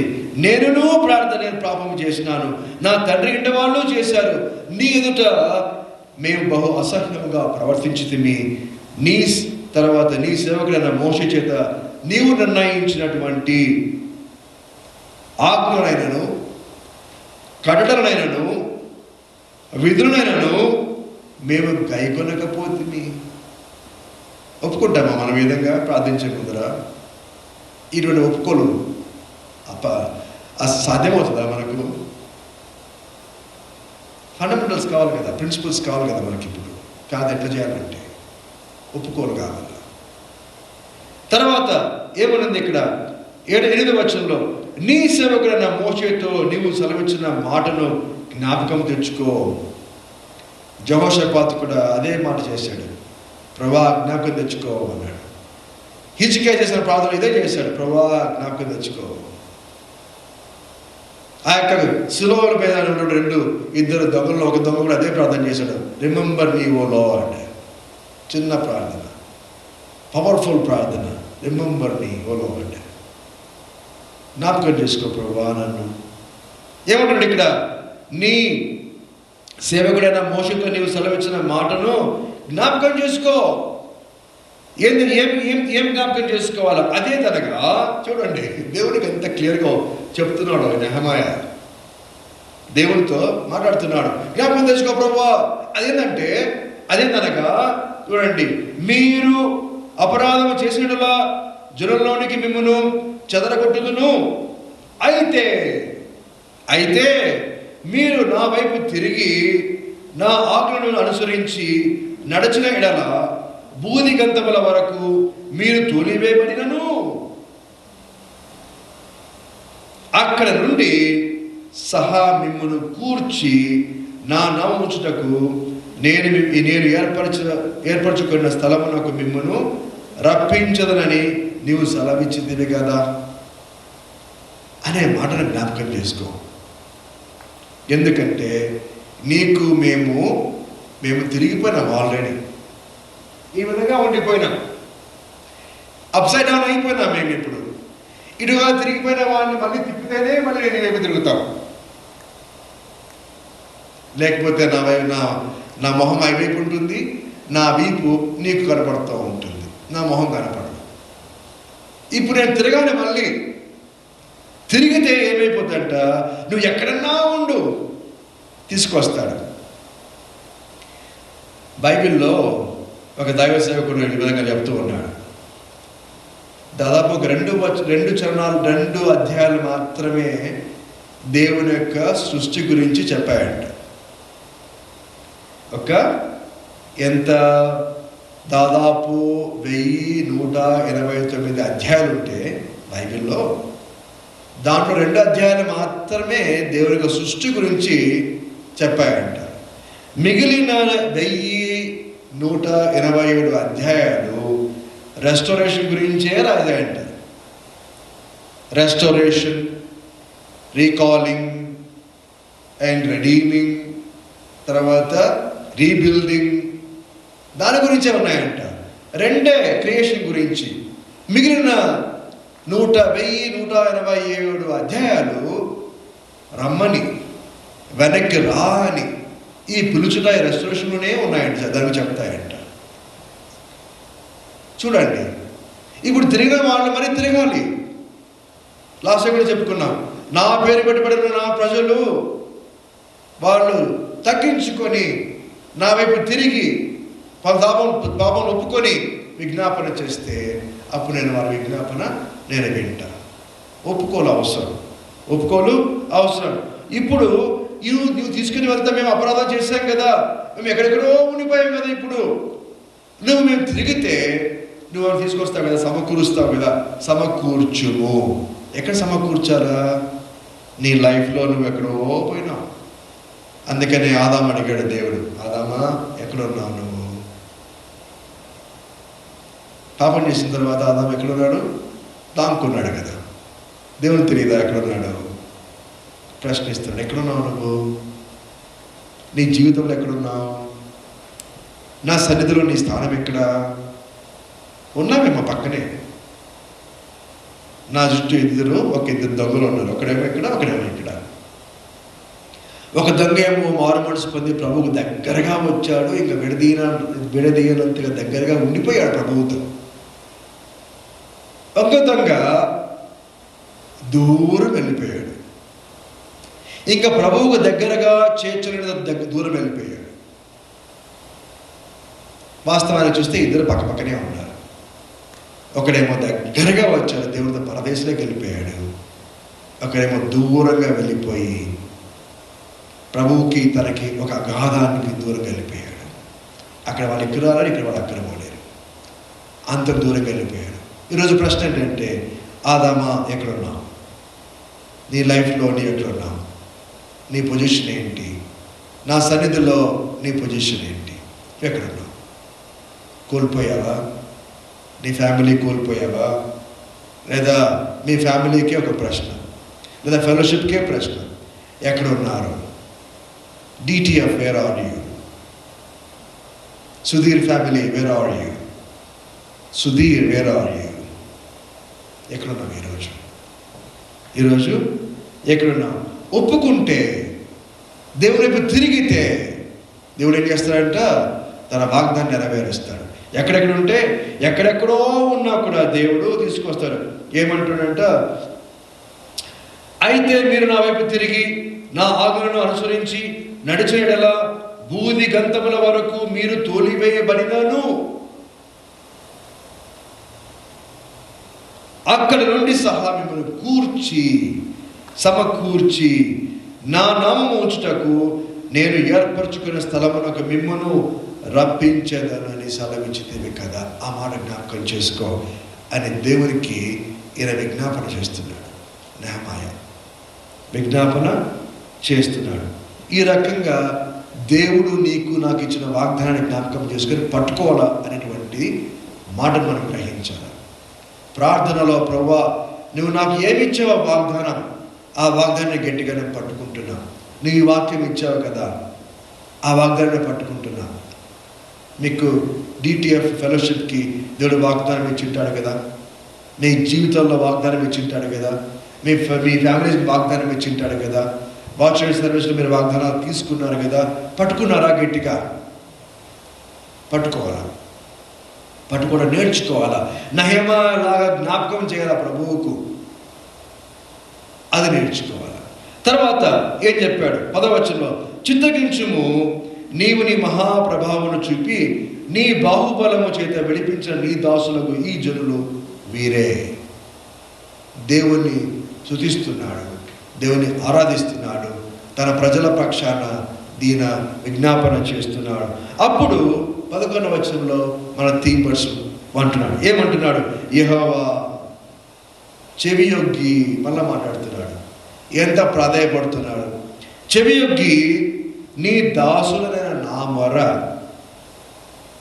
నీ నామమును భయభక్తులతో గణపరచుట యందు ఆనందించుచు నీ దాసుల మొరను ఆలకించుము. నీ దాసులైన నా మొర, నీ దాసులైన ఒకరు గౌరవించుకోవడం, ఒకరి కొరకు ప్రార్థన చేసుకోవడం, ఒకరి కోసం ఒకరు విజ్ఞాపన చేసుకోవడం. ప్రభువా నా ప్రార్థన విను, నా సహోదరుడు చేస్తున్న ప్రార్థన విను, నా సహోదరు చేస్తున్న ప్రార్థన విను అనేటువంటి స్వభావాన్ని మనము ఎత్తిపెట్టుకోవాలి. ఏమంటున్నాడు ఇక్కడ? నీ దాసుని మొర, నీ దాసుల మొర ఆలకించి ఈ దినమందు నీ దాసుని ఆలోచన సఫలపరచు. ఎన్నో ఆలోచనలు ఉన్నాయి మనకు, ఎన్నో ఆలోచనలు, గ్రౌండ్ జీరోకి వచ్చాం కదా, ఎన్ని ఆలోచనలు ఉన్నాయి, ఎన్నో బాధలు, ఎన్నో దుఃఖము, ఎన్నో ఏమో తెలియదు, ఎట్లయితుందో తెలియదు. నెహెమయా కూడా ఏం తెలియదు, ఎప్పుడు పోయిందిలా, చూసిందిలా ఆ ప్రదేశాన్ని. ఇప్పుడు ఆ ప్రదేశానికి వెళ్ళబోతున్నాడు. కూలిపోయిన ఆ యొక్క ప్రాకారంలో కట్టడానికి విజ్ఞాపన చేస్తున్నాడు. ఆ యొక్క కూలిపోయిన ఆ యొక్క యెరూషలేము పట్టణాన్ని కట్టడానికి సమాయత్తమవుతున్నాడు. దానికోసం ఈ ప్రిపరేషన్ చేస్తున్నాడు, ఈ ప్రార్థన చేస్తున్నాడు. ఎందుకు ఈ ప్రార్థన అంటే to restore the walls of Jerusalem, to restore the city of Jerusalem. కాలిపోయింది, కాల్చబడింది, పడద్రోయబడినటువంటి పట్టణాన్ని కట్టడానికి పూనుకుంటున్నాడు. మీరు పడిపోయిన దాన్ని కట్టడానికి పూనుకోవాలంటే ఈ రకంగా విజ్ఞాపన చేయాలి, నెహెమయాలాగా ప్రార్థన చేయాలి. ఆ విధంగా ఏమిని చేస్తున్నాడు? ఆలోచన, నీ దాసుని యొక్క ఆలోచన సఫలపరచు. ఎన్నో ఆలోచనలు ఉన్నాయి కదా మనకు, భయ కలిగించిన ఆలోచనలు ఉన్నాయి, ఎట్లా చేయాలన్న ఆలోచనలు ఉన్నాయి, రకరకాల ఆలోచనలు ఉన్నాయి. దేవుని సన్నిధిలో కుమ్మరించాలా, ప్రయత్నించాలా, అప్పగించాలా. అప్పుడు దేవుడు సఫలపరిస్తే దేవుడు సఫలపరుస్తాడు. యేసు ప్రభువుల వారు కూడా అదే ప్రార్థన చేశాడు. నీ చిత్తమేది గన్ను తొలగించు ప్రభా, నీకు సాధ్యమైంది ఏదీ లేదు, కానీ నా చిత్తం కాదు నీ చిత్తం. ఆ ప్రార్థన తీసుకురావాలి. అప్పుడు నీ దాసుని మొరను ఆలకించి ఈ ధనమందు నీ దాసుని ఆలోచన సఫలపరచి ఈ మనుషుడు నా మీద దయ చూపినట్లు. ఏ మనుషుడు? రాజు. 2వ అధ్యాయంలో చూస్తే రాజు ఎందుకు పోతాడు? ఈయన పోయి ఈ ప్రపోజల్ ముందు పెడుతున్నాడు. చాలా డేంజరస్ జాబ్ తీసుకుపోతున్నాడు. అక్కడ కట్టడానికి వీలు లేదు అని అంటే ఆ యొక్క పారసిక దేశంలో ఆ యొక్క డిగ్రీ జారీ చేసిన తర్వాత, ఆజ్ఞ జారీ చేసిన తర్వాత దాన్ని మార్చడానికి వీలు లేదు. దాని గ్రంథంలో మనం చూస్తాం, దాన్ని మార్చడానికి వీలు లేదు. దాన్ని మార్చు అని చెప్పబోతున్నాడు ఈయన. ఎవరు? ఈ నెహెమయా. ఆ యొక్క పట్టణాన్ని కట్టడానికి తయారవుతున్నాడు. అప్పుడు ఈ ఆలోచన సఫలపరచు ప్రభువా అని ప్రార్థన చేస్తున్నాడు. ఏమనంటే చూడండి, 2వ అధ్యాయంలో 1వ వచనం. అప్పుడు కనెక్షన్ మనకు తెలుస్తుంది. అటు తర్వాత అర్థశాస్త్రరాజు ఏలుబడిన కాలమున 20వ సంవత్సరంలో నీసాను మాసమందు రాజు ద్రాక్షరసం తాగవలనని చూచుచుండగా నేను ద్రాక్షరసం తీసుకొని రాజులకు అందించి తిని, అంతటా పూర్వము నేను ఎన్నడూ అతని ఎదుట విచారముగా ఉండలేదు. యెరూషలేము విషయమై, పడిపోయిన ప్రాకారం విషయమై, కాల్చబడిన గుమ్మముల విషయమై నేను ఇప్పుడు విలపిస్తున్నాను. నేను విజ్ఞాపన చేస్తున్నాను. నా హృదయం భారంగా ఉంది అని రాజు ముఖములో, తన ముఖము కనపడేటువంటి విధంగా అంత దగ్గరలో తన విచారణ బయటపరుస్తున్నాడు. ఆ విచారణ బయటపరిచినప్పుడు రాజు ఏమన్నాడంటే 2వ వచనంలో, కాగా రాజు నీకు వ్యాధి లేదు కదా, నీ ముఖము విచారముగా ఉన్నదేమి, నీ హృదయము దుఃఖము చేతనే కదా కలిగినదని నాతో అనగా, నీ ముఖము దుఃఖము చేత ఈ విధంగా ఉంది. ఆ రాజు కనిపెట్టేశాడు. అప్పుడు నేను 3వ వచనంలో, నేను మిగులు భయపడి రాజు చిరంజీవి గాక, నా పితరుల సమాధులుండు పట్టణము పాడైపోయి దాని గుమ్మములను అగ్ని చేత కాల్చబడి ఉండగా నాకు దుఃఖముఖము లేకపోవునా అని రాజుతో అనెను. ఈ విధంగా ప్రియులరా, ఈరోజు ఏమి కోల్పోయాను? సమయం అయిపోయింది. నా సమయం 5 నిమిషాలు ముందుగా వెళ్ళిపోయాను. ఈరోజు నీ జీవితంలో నువ్వెక్కడ ఉన్నావు? నువ్వేం కోల్పోయావు? నీ కుటుంబం ఏం కోల్పోయింది? నీ విశ్వాస జీవితం నువ్వేం కోల్పోయావు? నువ్వు 2024లో ఏం కోల్పోయావు? ఈ కొత్త సంవత్సరంలో ఏం కోల్పోయిందని తిరిగి తెచ్చుకోవాలనుకుంటున్నావు? నీ ఫెలోషిప్లో ఏం జరిగింది, ఇవన్నీ జ్ఞాపకం చేసుకొని ప్రార్థించడానికి ముందుకు రావాలి. ఈయన నా పితరుల సమాధులను పట్టణం పాడైపోయినప్పుడు దాని గమములు అగ్నిచేత కాల్చబడి ఉండగా నాకు దుఃఖమోకము లేకుండా ఎట్లుంటాను నేను? నీవు పడిపోయినప్పుడు నీకు దుఃఖం లేదా? నీ గురించి నీకు దుఃఖం లేదా? నీ కుటుంబం గురించి నీకు దుఃఖం లేదా? నీ ఫెలోషిప్ గురించి నీకు దుఃఖం లేదా? నీ మందిరం గురించి నీకు దుఃఖం లేదా? రవి అన్న చేసేటువంటి దానికి దుఃఖం లేదా? దుఃఖం ఉంటే నీ పాదములు తలిపి నేను నా గమ్యము నా ప్రయాణం నేను చేస్తానని పాట పడ్డారు కదా. దుఃఖం ఉంటే ఆ విధంగా దేవుని యొక్క పాదాలు తలిపి ముద్ద చేసి మనం ముందుకు వెళ్తాం. ఆ దుఃఖం ఆ భారంతో వచ్చింది. రాజు ఎదుట దుఃఖముగా ఉండి ఏమైనా జరగచ్చు. పిటిషన్ పెట్టుకున్నాడు, నేను ఈ విధంగా దుఃఖపడుతున్నాను, నన్ను వెళ్ళనివ్వు అని. ఆ మాట మాట్లాడడానికి 11వ వచనంలో దేవుని విజ్ఞాపన చేస్తాడు. ఆ రాజు వద్ద ఆ మాట మాట్లాడడానికి లీవ్ అడుగుతున్నాడు, మరి పర్మిషన్ అడుగుతున్నాడు. ఈ కాలిపోయిన ఈ యొక్క పట్టణాన్ని కట్టడానికి, ప్రాకారంలో కట్టడానికి రిక్వెస్ట్ పెడుతున్నాడు. ఆ రిక్వెస్ట్ సఫలపరచు దేవా అని 11వ వచనంలో అడుగుతున్నాడు. ఈ ఆలోచన, నీ దాసునిక ఆలోచన సఫలపరచు, నా మనవి ఈ మనుష్యుడు, ఈ రాజు ఒప్పుకునేటట్లు చెయ్యి అని ప్రార్థిస్తున్నాడు. అంటే దేవుడు మనుషులను మారుస్తాడు, మనసులను మారుస్తాడు, హృదయాలను మారుస్తాడు. నీ హృదయంతో స్టార్ట్ చేసి, నీ హృదయంతో, నీ మనసుతో స్టార్ట్ చేసి, ఇక నీ చుట్టుపక్కల ఉన్న వాళ్ళు, నీ పై అధికారులు, ఇంకెవరున్నా సరే సఫలపరుస్తాడు దేవుడు. కాబట్టి పాటలు మనం చూసుకున్నాం కదా, అసాధ్యమైనది ఏది లేదు దేవునికి. కానీ దేవుని చిత్తానికి మనము అప్పగించుకోవాలి. సమయం ఎక్కువైపోయింది కాబట్టి నేను ఎక్కువగా సమయం తీసుకున్నాను. 2 నిమిషాల్లో నేను ముగించేస్తాను. చూడండి, 2వ రాజులు 20వ అధ్యాయం, సెకండ్ కింగ్స్ 20th చాప్టర్. 2వ రాజులు 20వ అధ్యాయము మొదటి 3 వచనాలు. 2వ రాజులు 20వ అధ్యాయము మొదటి 3 వచనాలు. ఆ దినములలో హిజ్కియాకు మరణకరమైన రోగము కలుగగా ఆమోజు కుమారుడును ప్రవక్త అయిన యెషయా అతని యుద్ధకు వచ్చి, నీవు మరణమవుచున్నావు, బ్రతుకవు కనుక నీ ఇల్లు చక్కబెట్టుకొనిమని యెహోవా సెలవిచ్చుచున్నాడని చెప్పగా, అప్పుడు రాజైన హిజ్కియా ఏం చేశాడు? అతడు తన ముఖము గోడతో తిప్పుకొని, యెహోవా యథార్థ హృదయుడనై సత్యముతో నీ సన్నిధిని నేను ఎటు నడుచుకుంటున్నావు, నీ దృష్టికి అనుకూలముగా సమస్తమును ఎటు జరిగించుతున్నో కృపతో జ్ఞాపకము చేసుకొనమని హిజ్కియా కన్నీళ్లు విడుచుచు యెహోవాను ప్రార్థించెను. హిజ్కియా కూడా ఏమంటున్నాడు? జ్ఞాపకం చేసుకో ప్రభువా. చిన్న ప్రార్థన, రిమెంబర్ మీ ఓ లార్డ్. దొంగ చేసిన ప్రార్థన, దొంగ ప్రార్థన కాదు, దొంగ చేసిన ప్రార్థన, దొంగ ప్రార్థన కాదు ఇది. దొంగ చేసిన నిజమైన ప్రార్థన. రిమెంబర్ మీ ఓ లార్డ్, రిమెంబర్ మీ ఓ లార్డ్. హిజ్కియా కూడా అదే ప్రార్థన చేస్తున్నాడు, రిమెంబర్ మీ ఓ లార్డ్.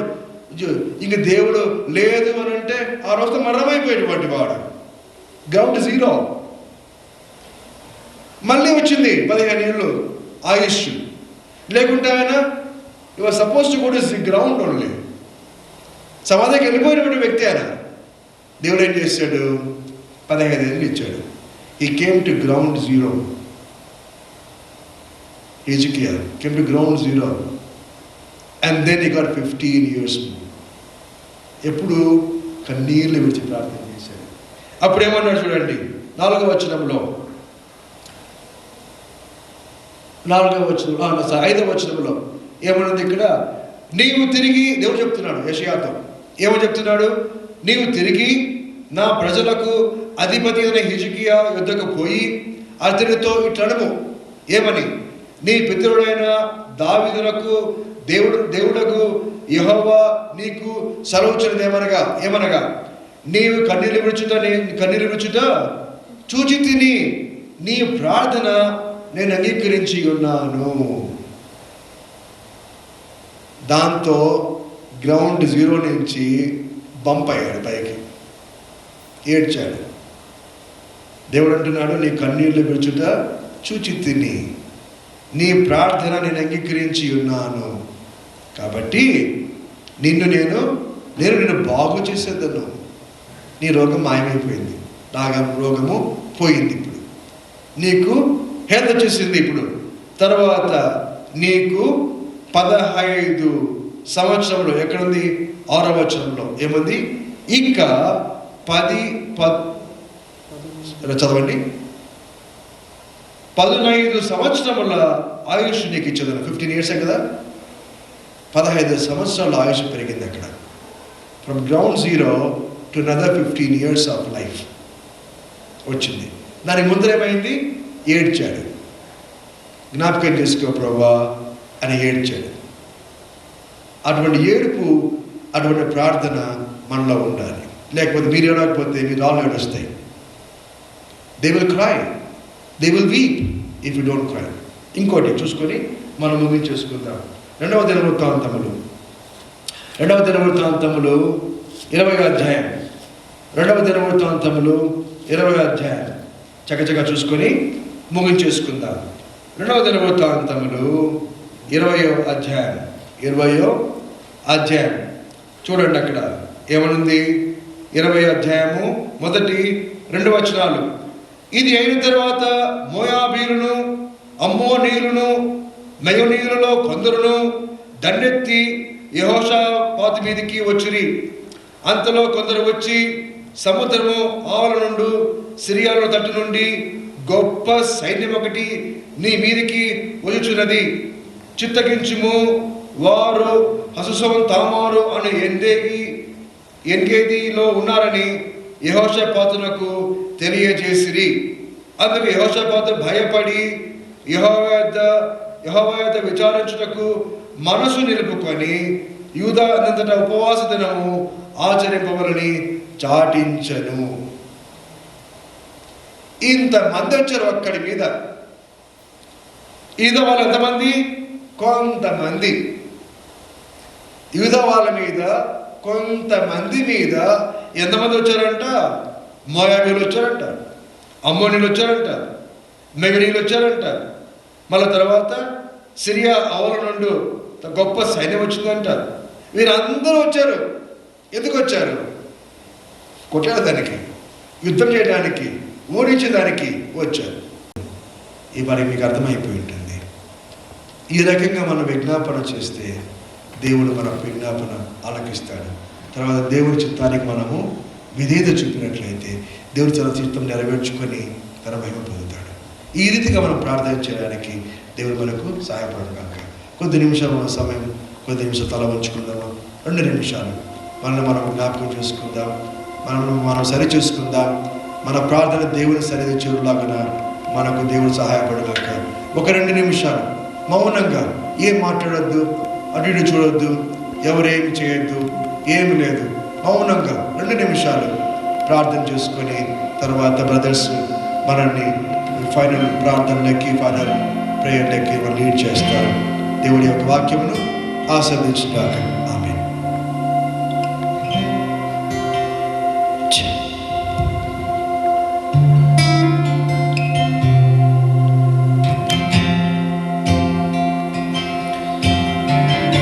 మరి ఇంతసేపు మనం విన్న వాక్యానుసారం మనం ఉన్న మనది ఒక్కసారి పరీక్షించుకుందాం. ప్రతి ఒక్కరు కూడా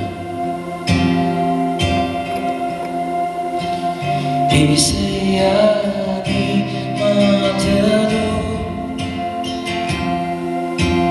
దీని కంటే మధురము. యేసయ్యా నీ నామము ఉన్నంచుల కరకరము. యేసయ్యా నీ మాట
Father Lord, we thank you, Lord Jesus. ప్రభా నీ వాక్యంతో మాతో మాట్లాడినందుకు నీకు వందనాలు నాయనా యేసయ్య. ప్రభా ఇంకా ప్రార్థనకు నాయనా అటువంటి కృపను మాకు దయచేయండి నాయనా యేసయ్య. మాలో ఉన్న శరీర క్రియలన్నీ కూడా తొలగించేసే నాయనా యేసయ్య. నీ ఆత్మీయ వరములతో మమ్మల్ని అభిషేకించుము నాయనా యేసయ్య. ఎండిన ఎముకలను తిరిగి జీవింపచేయము నాయనా యేసయ్య. ప్రభా విన్న వాక్యమునైనా మా జీవితాల్లో ఉన్న సరైన యేసునామం ఫలించునుగాక నాయనా యేసయ్య. నీ వాక్యం రెండంచుల ఖడ్గమునైనా యేసయ్య. నీకు వ్యతిరేకమైన ప్రతిదీ మా జీవితం నుంచి తీసివేసండి నాయనా యేసయ్య. ప్రభా నీకు మహిమకరంగా మమ్మల్ని ఉంచండి నాయనా యేసయ్య. నీకు వందనాలు నాయనా. Thank you Jesus. Thank you lord in Jesus name amen.